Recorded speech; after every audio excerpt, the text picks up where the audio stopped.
Good afternoon, everybody, and welcome to another edition of the RotoBaller Radio Fantasy Football Waiver Wire Series. The Waiver Wire for Week 3 of your fantasy football season. Now, full disclosure, recording this Sunday night, September 17th, before the Sunday night games, and I know 2 Monday night games, so things can change over the course of the next couple of days.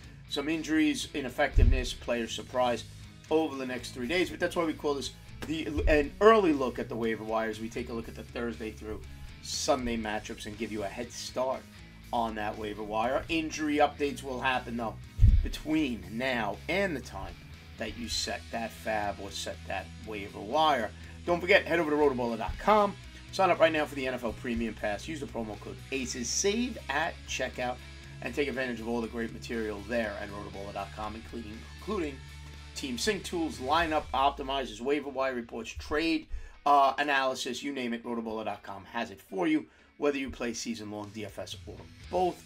Like and subscribe right here to the RotoBaller YouTube channel, and get the RotoBaller app. It's free. 6 sports right in the palm of your hand. All the content, whether the free content or the terrific premium content, all available in the RotoBaller app. All right, so let's get into it. Week 2 almost in the books. We had some injuries. We had some big ones too that we're getting wait and see over the next couple of days. Some clarity on. Anthony Richardson of the Colts was having a monster game before he has a concussion, and that's your fear with Richardson, and a quarterback who runs that much is the injury. He has a concussion. Gardner Minshew comes in. We'll talk about him in a bit. David Montgomery dealing with a thigh injury, they're reporting. He may miss a few weeks. Cam Akers benched and on the verge of being traded. Kieran Williams, we talked about adding him last week. He's now the running back for the Rams, and he had a nice game against the 49ers with 2 touchdowns. Saquon Barkley leaves the game he leaves the game late for the New York Giants. Looks like an ankle. We'll get more word over the next day or two in that Giants come-from-behind victory over the Arizona Cardinals. Odell Beckham leaves the game with an ankle, though not believed to be serious. Brandon Ayuk leaves the field for a little while for the 49ers. Amon-Ra St. Brown left the field for a little while, but returned for the Detroit Lions. Amari Cooper already out for the night games this week, so he's out. Adjust accordingly. Devontae Adams had a concussion, and Darnell Mooney dealing with a knee. So, long list of injuries you're going to have to adjust for Week 3. And because of the Anthony Richardson injury, we do have to discuss the quarterback position a bit. Last week I mentioned Brock Purdy. As the week went on, more and more love went literally to Jordan Love. So if they're already rostered, and as always, guys, Yahoo roster percentage is 50% or less, ideally, on who we talk about here in this video. CJ Stroud of the Houston Texans, 9% rostered.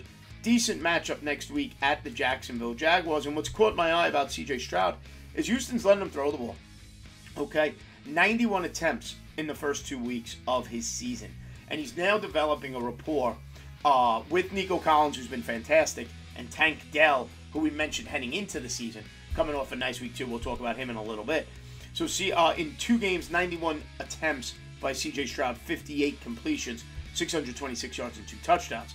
In week 2, he went 30 of 47, 384 yards, 2 touchdowns, 30.5 fantasy points in a 6-point per touchdown format.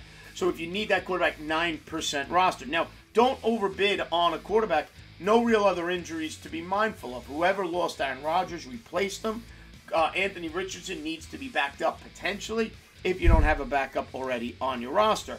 But the list for me at the quarterback position goes C.J. Stroud 1, Baker Mayfield of Tampa Bay 2, who's been consistent his first 2 games of the season. He's 14% rostered, 26 of 34, 317, and a touchdown for Baker in week 2. 68 pass attempts in 2 games with 2 touchdowns. In week 1, he finished with 20 fantasy points. In week 2, he finished with 20.4. The only downside to Baker Mayfield right now is he's playing the Philadelphia Eagles week 3, if that's where you need him for. Desmond Ridder is available as well at the quarterback position, only 5% rostered. 19 of 32, 237, and a touch. Atlanta's winning games. He got Drake London involved. You feel better about Drake London after week 2. Also interesting, Desmond Ridder, 10 carries, 39 yards, and a rushing touchdown, giving him a 23.4 fantasy point and a decent matchup against the Detroit Lions. 2 QB formats. I have him in 2 QB formats. He could potentially be going into some lineups for me as I need it. And then finally, as you go through, right, and you decide Stroud, Mayfield, Ritter, if you're trying to replace Anthony Richardson, then it's Gardner Minshew. 1% rostered. He'll be my fourth of the 4 claims. Okay, 19 of 29 in replace of Anthony Richardson. 171 yards and a touchdown. Minshew's a gunslinger. We know what he is. We've seen him play before. He's going to throw touchdowns. He's going to throw interceptions. 13.14 fantasy points. Again, 6 point per touchdown format. Tough matchup, though, for the Colts. Much tougher than this week as they go against the Baltimore Ravens. Now, at the running back position, the top running back to add of the week is Zach Moss of the Indianapolis Colts. Now, he may be rostered in a lot of formats, but Yahoo, he is available in 48% of leagues. He's on 52% of rosters. And he was the clear running back of choice for the Indianapolis Colts. In fact, he was the only Colts running back to get a carry in this matchup in week 2. 18 carries, 88 yards, and a touchdown. 4 receptions on 4 targets for 19 yards. No Deion Jackson, nobody else involved. It was just Richardson and Zach Moss carrying the ball for the Indianapolis Colts. 20.7 fantasy points.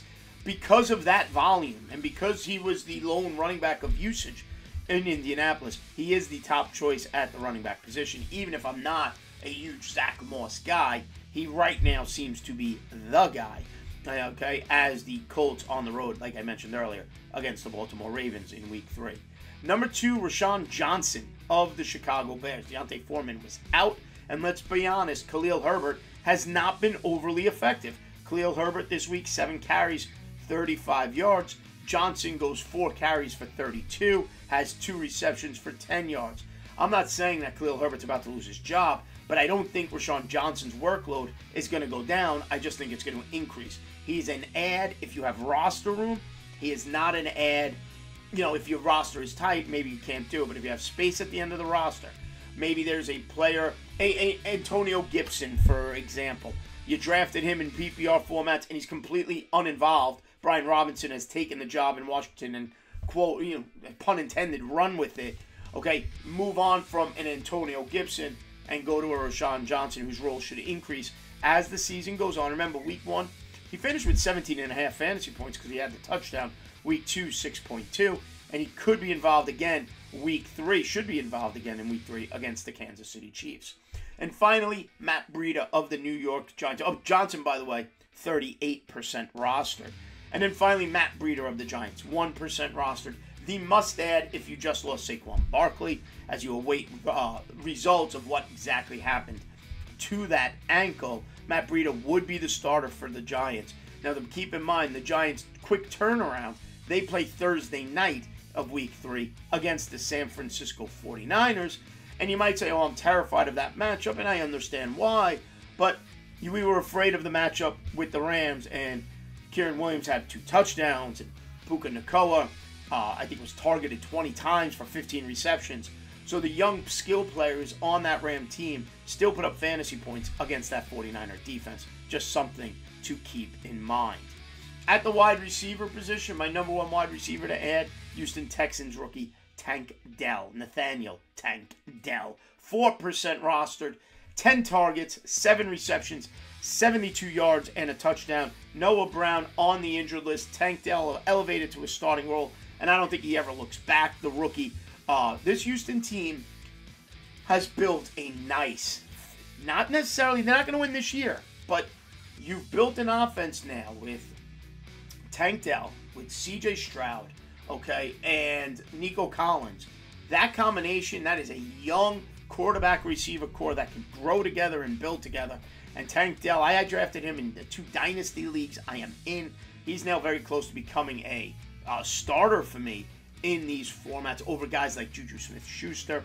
Finished with 20.2 fantasy points at the Jaguars next week. Tank Dell, if you need a wide receiver 4 or wide receiver 3, Tank Dell, with the targets he's getting, and the fact that Houston, like I mentioned earlier, CJ Stroud, 91 pass attempts in 2 games, Tank Dell will remain involved. Number 2, Jaden Reed of the Green Bay Packers, 10% rostered. 4 catches on 8 targets, 37 yards, and 2 touchdowns. He's got 13 targets in 2 games for the Green Bay Packers. Now, Christian Watson eventually returns. Jordan Love has looked great. He's got, 6 touchdowns in 2 games. Watson and Romeo Doubs, though, will be the top Green Bay Packer wide receivers once healthy. Jaden Reed, the rookie, will remain involved. Just have to shake out how all those targets go for Jordan Love. 19.7 fantasy points for Jaden Reed.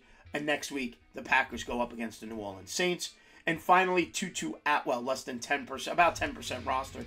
7 catches, 77 yards. People didn't add him after week 1. They didn't believe it, right? Week 1, he had that monster week, about 120 receiving yards.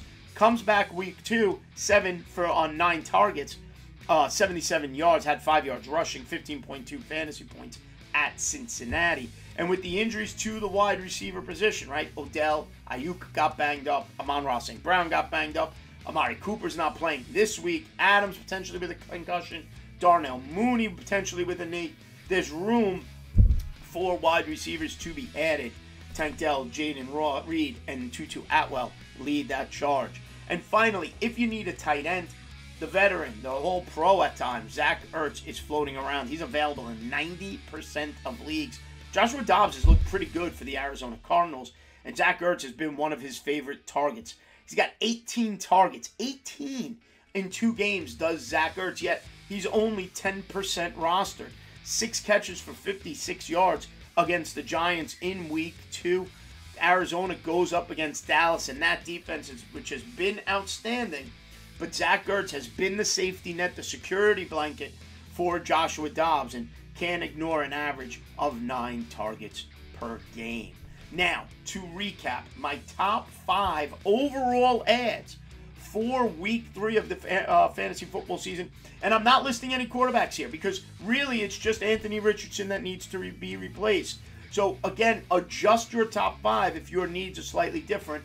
But overall, top 5 for week 3 of your fantasy football season. Number 1, I'm going with Tank Dell of the Houston Texans. Number 2, Zach Moss, Indianapolis Colts.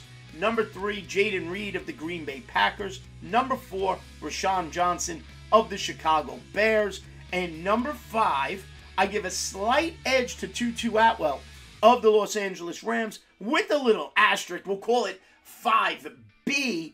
If you've lost Saquon Barkley, you got to get Matt Breida on your rosters. All right, everybody.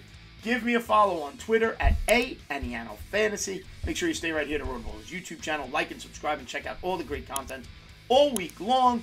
And we will see you next time right here on RotoBaller Radio.